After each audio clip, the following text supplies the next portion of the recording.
Assalamualaikum warahmatullahi wabarakatuh. Waalaikumsalam warahmatullahi wabarakatuh.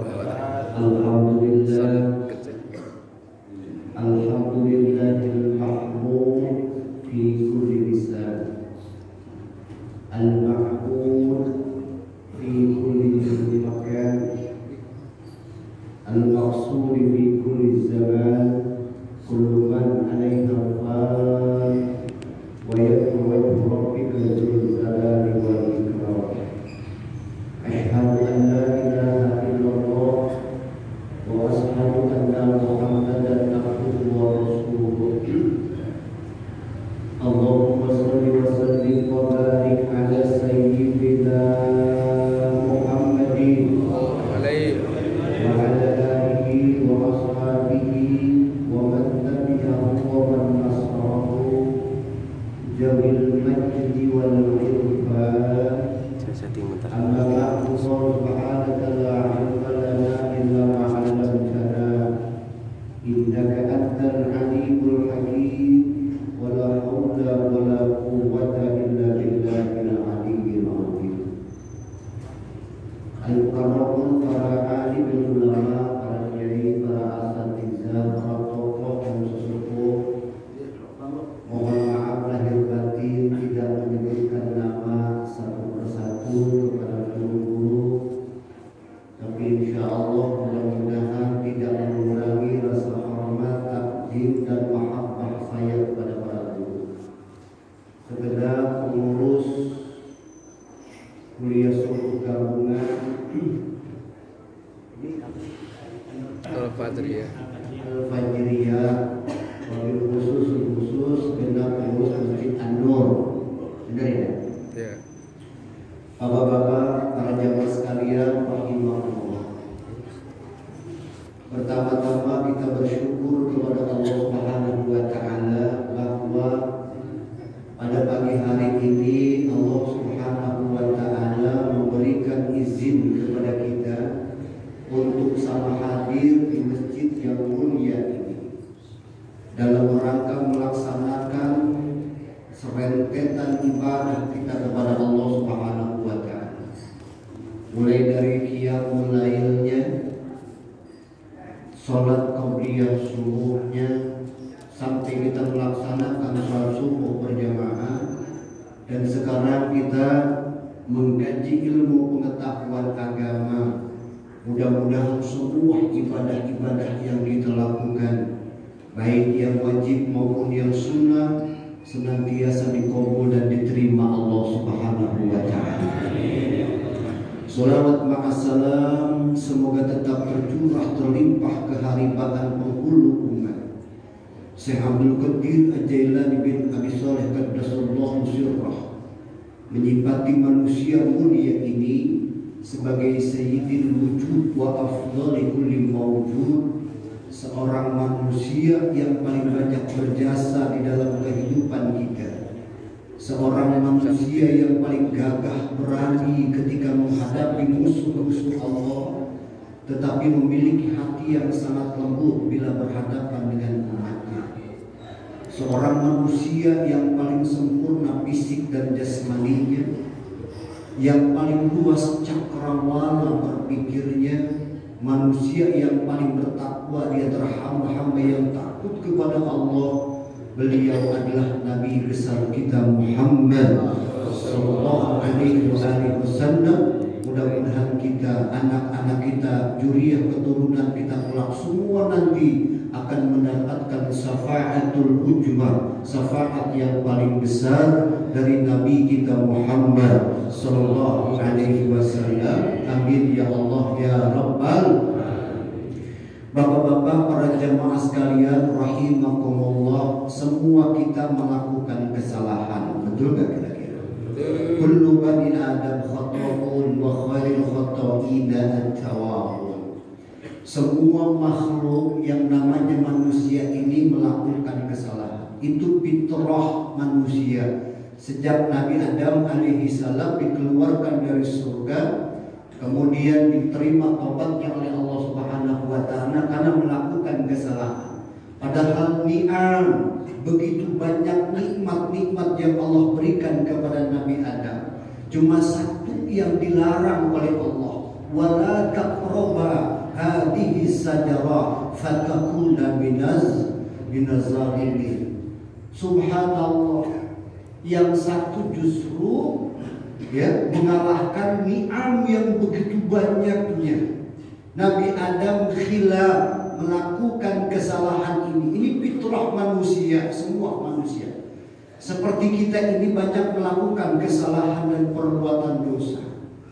Tetapi yang jadi masalahnya adalah semua kita melakukan kesalahan itu, semua kita melakukan perbuatan dosa, tapi ada yang diberikan kesempatan oleh Allah untuk memperbaikinya, diberikan kesempatan oleh Allah untuk bertobat kepadanya. Ada juga di antara manusia itu yang melakukan kesalahan, yang melakukan perbuatan dosa, tidak diberikan kesempatan memperbaikinya, tidak diberikan kesempatan untuk bertobat. Bahkan sampai akhir hayatnya, kita banyak melihat manusia semakin hari semakin tua, semakin panjang umurnya, tapi belum juga mau mendekatkan diri kepada Allah Subhanahu wa Ta'ala. Berarti itu manusia yang tidak diberikan kesempatan untuk memperbaikinya. Kita baca dalam Al-Quran pada surah An-Nur ayat 21. Falaula fadlullahi alaikum wa rahmatuhu ma zaka minkum min ahadin abada walakinna Allah yuzakki man yasha wallahu sami'un alim. Kalau bukan karena anugerah Allah, kalau bukan karena rahmat Allah terhadap kalian, ma zaka minkum min ahadin abada, tidak ada satupun di antara kalian manusia, kata Allah, yang diberikan kesempatan untuk memperbaiki kesalahannya. Abadan, untuk selama-lamanya, tidak. Walakinallaha yuzakki man yasha, tetapi Allah yang memberikan kesempatan memperbaikinya kepada siapa saja yang dikehendaki oleh Allah Subhanahu wa Ta'ala. Berarti kita ini sangat beruntung banget. Allah memberikan kesempatan kita untuk memperbaiki kesalahan itu.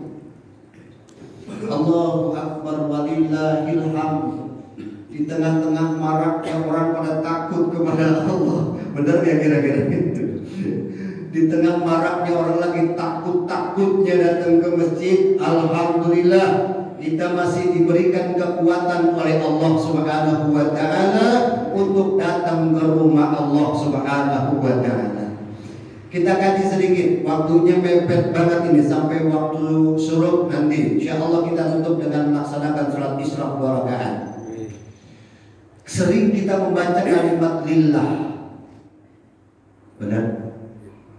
Sering kita mendengar kalimat lillah. Minimal kalau kita baca di dalam Al-Quran ada 3 lillah. Yang pertama lillah terdapat di dalam surah Al-Fatihah yang menjadi bacaan atau rukun bacaan sholat kita. Surah Al-Fatihah minimal 5 waktu kita melaksanakannya, 17 rakaat kita melakukannya. Apa itu?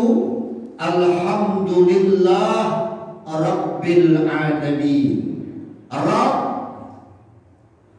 Rabbil Alamin. Allah adalah Rabb. Allah itu adalah yang mengatur, Allah yang memelihara, Allah adalah Zat yang maha mendidik. Rabbil Alamin, yang memelihara alam semesta. Sudah ada yang mengatur. Alam semesta ini sudah diatur oleh Allah Subhanahu wa Ta'ala. Matahari, bulan, bintang, bahkan billion-billion galaksi itu sudah diatur oleh Allah. Semua tunduk pada aturan Allah. Tidak ada satupun yang tidak tunduk kepada Allah alam semesta ini, kecuali dua, manusia dan bangsa jin. Makanya di dalam Al-Quran kedua makhluk ini dikatakan zoluman jahula. Ini makhluk yang zalim, yang jahula, kalimatnya sangat keras. Zoluman jahula, yang sangat zalim, yang sangat bodoh, kata Allah. Subhanallah. Kenapa? Karena dua makhluk ini tidak banyak yang ikut aturan Allah. Hidup kita ini sebetulnya sederhana. Apa? Tunduk pada aturan Allah. Alam semesta ini dengan billion galaksinya, semua tunduk dengan aturan Allah, berputar pada poros yang telah ditentukan. Karena ikut aturan Allah, keseimbangan terjadi, tidak bertabrakan antara satu dengan yang satunya. Allahu Akbar walillahil hamd. Sudah ada yang mengatur alam semesta ini. Jadi jangan khawatir, jangan ketakutan. Inilah bedanya kita dengan para waliullah. Karena minimal di dalam Al-Quran Allah mencatat dan menerangkan dua sifat waliullah yang jarang terjadi pada kita. Inna awliya Allah la khawfun alaihim walahum yahzanun. Ingatlah, sesungguhnya para kekasih-kekasih Allah itu pertama la khawfun alaihim, tidak ada perasaan takut kepada apapun kecuali hanya kepada Allah. Tidak ada perasaan takut kepada apa yang akan terjadi, wala hum yahzanun, dan tidak ada perasaan sedih terhadap sesuatu yang telah terjadi. Tidak ada perasaan takut kepada sesuatu yang bakal terjadi. Kita banyak nih perasaan takut ini yang akan terjadi. Bedanya kita dengan waliullah, walaupun kita tidak bicarakan hal-hal yang terjadi sekarang ini, kalau di dalam tafsirnya para waliullah itu tidak ada perasaan takut kepada apa yang akan terjadi. Satu, dia tidak takut menghadapi sakaratul maut. Kalau para waliullah itu dikawal dengan Al-Quran. Kita tidak dikawal dengan Al-Quran kecuali memiliki kekuatan istiqomah membaca Al-Quran. Maka Al-Quran akan mengawal kita sampai dari sakaratul maut, masuk ke dalam kuburan, sampai di padang mahsyar, sampai melewati jembatan Shiratal Mustaqim, akan dikawal dengan Al-Quran kalau kita istiqomah membaca Al-Quran. Ini kenapa para wali tidak merasakan ketakutan terhadap apa yang akan terjadi. Sakaratul maut dikawal dengan Al-Quran. Allah. Makanya jangan tinggalkan Al-Quran, baca Al-Quran.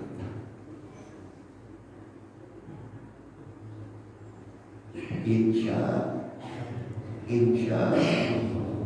jangan tinggalkan Al-Quran. Setiap hari harus baca Al-Quran. Sekarang zamannya medsos itu, HP terus yang dipegang. Jarang kita lihat Al-Quran, jarang membaca Al-Quran. Manfaatkan itu HP, tapi tujuannya adalah untuk membaca Al-Quran. Bikin grup, ya, gabungan salat subuh, Al-Fajriyah. Setiap orang baca Al-Quran 1 juz, minimal 2 hari 3 hari, 1 juz 3 hari. Setelah baca laporkan, bikin grup-grup baca Al-Quran. Saya udah 5 grup baca Al-Quran. Ya. Satu orang baca 1 juz. Kalau udah 30, bikin satu grup 30, satu orang baca 1 juz. Ya, kita patok bisa 3 hari, 1 juz 3 hari. Nanti sampai 2 hari, sampai akhirnya 1 hari. 1 day, 1 juz. 1 hari 1 juz. Subhan. Itu berarti kita sudah memenuhi hak Al-Quran.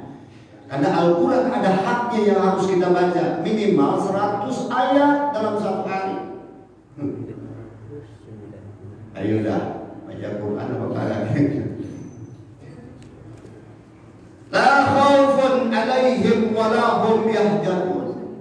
Tidak ada perasaan takut menghadapi sakaratul maut, menghadapi malaikat Israel, menghadapi godaan syaitan yang terkutuk. Karena setan itu sampai ruh dan jasad kita akan dipisahkan oleh Allah Subhanahu wa taala. Sampai di situ setan akan menggoda manusia untuk bersama-sama di dalam neraka-Nya Allah. Walahum yahzanun, dan mereka tidak ada perasaan sedih. Yang ditinggalkan keluarganya nggak sedih ya. Yang ditinggalkan hartanya nggak sedih ya. Kenapa? Sudah diatur oleh Allah Subhanahu wa taala. Ini roh. Makanya kalimat yang kedua, lillah adallahu ma fis samawati wal ardh. Jadi ternyata semua alam semesta ini, yang ada di langit, yang ada di bumi, semuanya adalah makhluk yang hidup, bion yang hidup, bukan bion yang mati. Matahari itu bion hidup, bulan bion hidup, bumi ini bion hidup. Kenapa? Dia baca di dalam Al-Quran. Ternyata semua alam semesta ini bertasbih kepada Allah. Subhanallahi ma fis samawati wal ardh. Bertasbih apa yang ada di langit, bertasbih apa yang ada di bumi ini. Semuanya dengan bahasa mereka masing-masing. Mereka bertasbih kepada Allah, ikut pada aturan Allah. Kita manusia dan bangsa jin yang suka berontak dengan kemauan Allah Subhanahu wa taala. Jangan dikira itu bumi tidak bertasbih. Bertasbih. Yusabbihu lahu ma fis samawati wal ardh. Allahu akbar wa inna.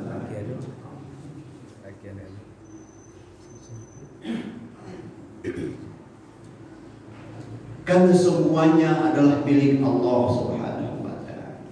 Jadi saya ngeri kemarin saya khutbah Jumat itu sampai menangis melihat kondisi keadaan. Apalagi saya punya anak perempuan yang kerjanya di UGD, langsung berhadapan dengan orang-orang yang sakit. Makanya ketika ingat itu, subhanallah, tidak kuat juga mencucurkan air mata. Ada perasaan ya. Karena bukan lagi ratusan tapi ribuan manusia telah meninggal dunia karena ini. Virus yang sangat kecil sekali mampu mengalahkan manusia yang gagah dan perkasa. Allah. Semua milik Allah. Kalau kita baca di dalam Al-Quran, wa ma kana linnafsin an tamuta illa biiznillahi kitaban muajjala. Semua manusia yang bernapas, makhluk yang bernapas, kematiannya jadwalnya sudah diatur oleh Allah Subhanahu wa taala. Sudah ditentukan dan sudah ditetapkan oleh Allah Subhanahu wa taala kematiannya. 164 ayat di dalam Al-Quran Allah bicarakan masalah mati. Ini jumlah yang sangat banyak. Allah bicara masalah kematian, menandakan bahwa Allah sangat-sangat serius bicara masalah mati. Karena orang yang beriman harus cerdas. Hidup di alam dunia ini bukan tempat yang kekal dan abadi. Kullu man 'alaiha fan wa yabqa wajhu rabbika dzul jalali wal ikram. Semua akan fana. Kullu shay'in halikun illa wajhah. Semua akan fana, semua akan hancur. Tidak ada yang kekal dan abadi. Maka orang yang beriman ini sangat cerdas. Wal akhiratu khairu wa abqa. Akhirat yang baqa, dunia tidak. Wal akhiratu khairul laka minal ula. Yang mulia akhirat bukan dunia. Karena hidup di alam dunia ini bukan tempat yang kekal. Kita akan meninggal dunia. 164 ayat di dalam Al-Quran Allah sudah nyatakan itu. Tapi dari 164 ayat ada 5 ayat dalam surah yang berbeda. Allah menetapkan dan memutuskan bahwa kita semua akan kembali kepada-Nya. Apa 5 ayat dalam 5 surah yang berbeda? 1. Dalam surah Al-Imran ayat 185, kullu nafsin za'iqatul maut. Setiap yang bernyawa pasti akan merasakan kematian. 2. Dalam surah Hud ayat yang ketiga, ila ajalin musamma, bahwa usia manusia sampai batas waktu yang ditentukan oleh Allah, tidak mungkin kekal selama-lamanya. Tidak. Justru batas waktu yang ditentukan oleh Allah, yang telah dijadwalkan oleh Allah, disembunyikan oleh Allah Subhanahu wa Ta'ala, agar kita terus mengumpulkan amal-amal soleh. Lihat dalam surah Luqman ayat yang terakhir, wa ma tadri nafsun maza taksibu ghadan wa ma tadri nafsun bi ayyi ardin tamut. Satu jiwa, kata Allah, tidak ada yang mampu mengetahui apa yang akan terjadi esok hari. Dan satu jiwa tidak ada yang mampu mengetahui kapan, di mana, bagaimana kita akan kembali kepada Allah Subhanahu wa Ta'ala. Justru itu dirahasiakan oleh Allah agar kita fastabiqul khairat, terus berlomba-lomba untuk mengumpulkan amal-amal soleh. Yang kedua, yang ketiga, kita baca dalam surah An-Nisa ayat 78. Ainama takunu yudrikumul maut walau kuntum fi burujim musayyadah. Di mana saja kalian berada, kematian pasti akan berjumpa dengan kalian, walaupun kalian bersembunyi, lari pada benteng yang sangat kokoh sekalipun, tidak ada tempat untuk lari.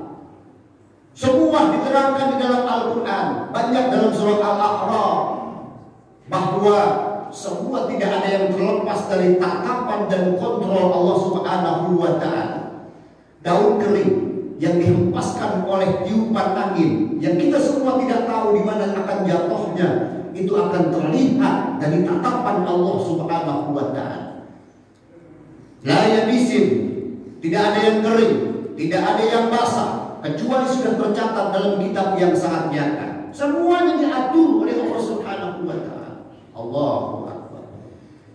Yang keempat, kita baca dalam surah An-Nahl ayat 61. Idza jaa ajaluhum la yastakhiruna sa'atan wa la yastaqdimun. Kalau ajal seorang hamba sampai, tidak ada yang mampu memajukan, mengakhirkan, walaupun cuma 1 saat saja, tidak bisa.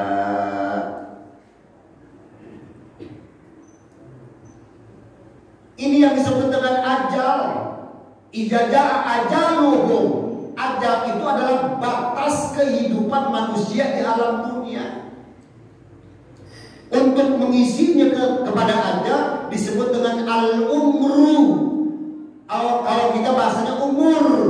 Al-umru itu maknanya 1, sesuatu yang mendatangkan keberkahan. 2, yang bisa mendatangkan manfaat. Itu namanya al-umru, umur.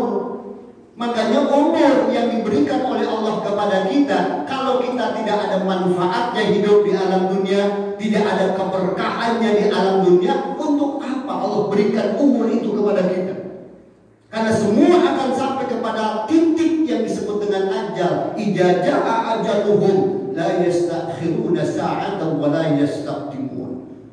Kalau ajal seorang hamba sampai, tidak ada yang mampu memajukan, mengakhirkan, walaupun cuma 1 saat saja.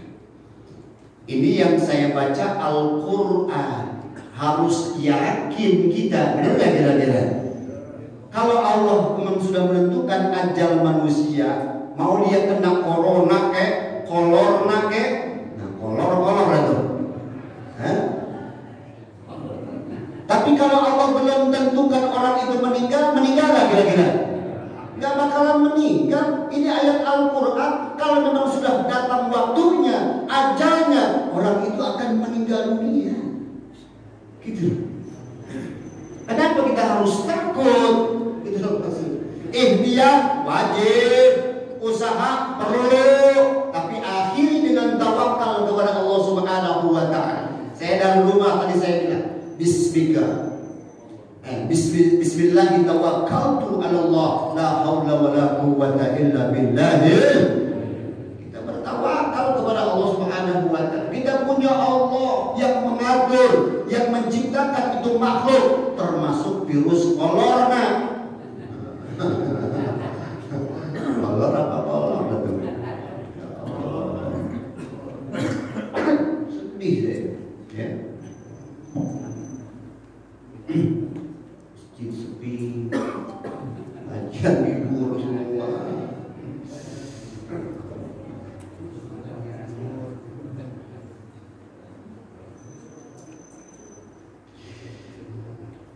Yang kelima kita bisa baca dalam surah Al-Hajj ayat yang kelima. Wa minkum may yutawaffa wa minkum may yuraddu ila arzalil umur. Saksikan hai manusia, kata Allah, ada di antara manusia yang telah aku ambil nyawanya melalui malaikat Israil. Saat orang itu masih muda belia, remaja, anak-anak, bayi yang baru dilahirkan, ada juga yang masih dalam rahim seorang ibu, belum menikmati hidup di alam semesta ini, ada yang sudah diambil nyawanya.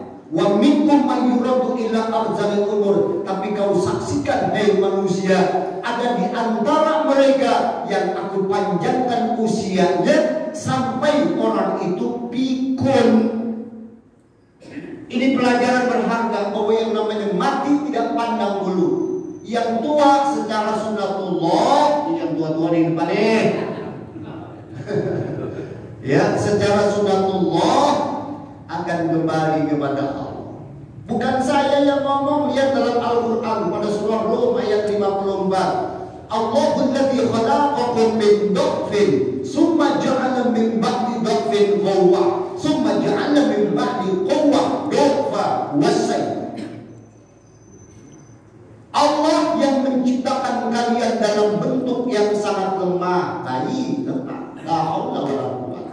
Jangan kata digetok, dipencet mati itu anak bayi. Tapi setelah Allah jadikan lemah, Allah jadikan kuat. Setelah Allah jadikan kuat, kembali Allah jadikan lemah. Tanda daripada kelemahan itu saibah, rambut kalian yang sudah mulai memutih. Allah yang bicara, bukan saya. Jadi kita diciptakan oleh Allah dalam bentuk yang sangat lemah. Kemudian Allah berikan ilham, Allah berikan kekuatan sampai powernya itu yang sangat luar biasa. Umur 30-40 tahun batasannya. Orang kalau udah umur 30-40 tahun tuh lagi gagah-gagahnya loh. Benar gak kira-kira? Jangan kata kacang garing, jambu kerutuk habis kita sikat. Nah, dulu di Pondok Rajab masih banyak pohon jambu, benar gak? Waktu masih kecil-kecil, jangan kata udah matang, yang masih pentil habis digeragotin.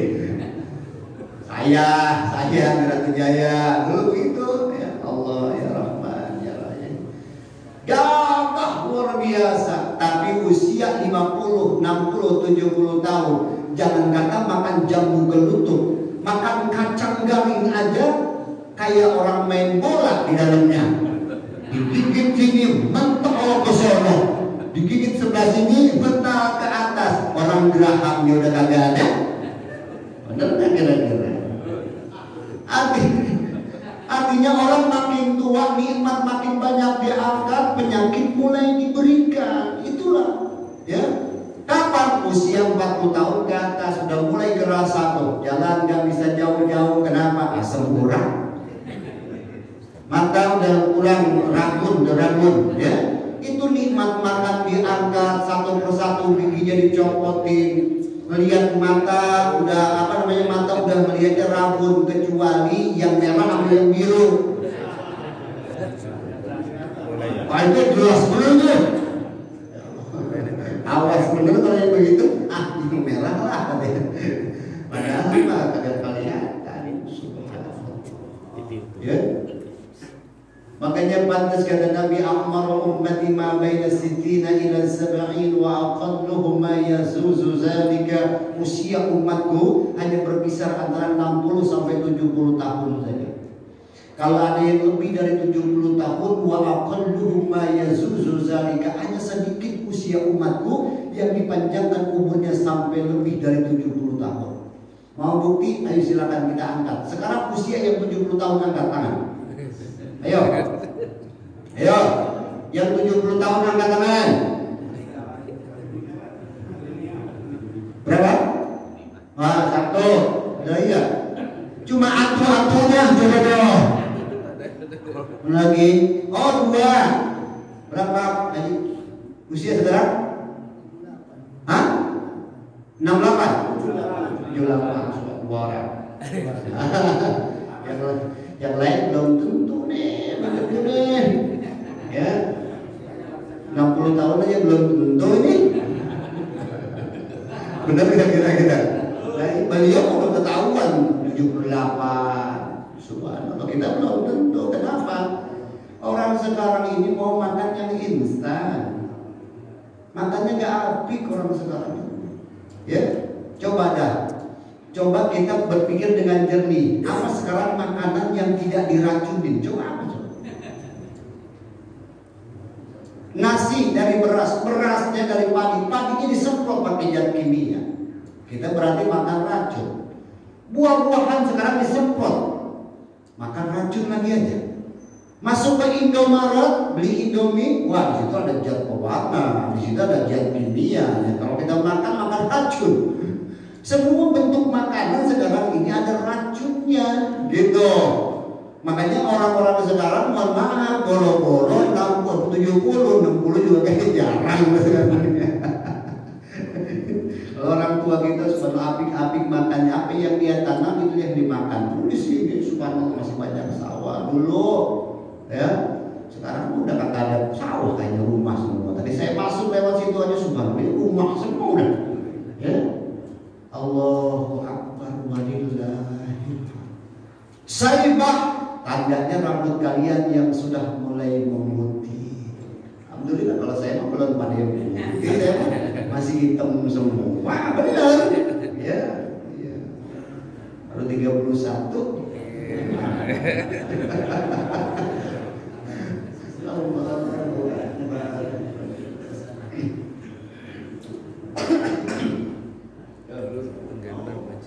Jadi semuanya milik Allah, semua milik Allah. Jadi jangan khawatir, sudah ditentukan. Ya walaupun sebetulnya bukan hanya orang-orang sekarang. Sejak zaman Nabi kita Muhammad Sallallahu Alaihi Wasallam, Nabi kita pernah menyampaikan begini.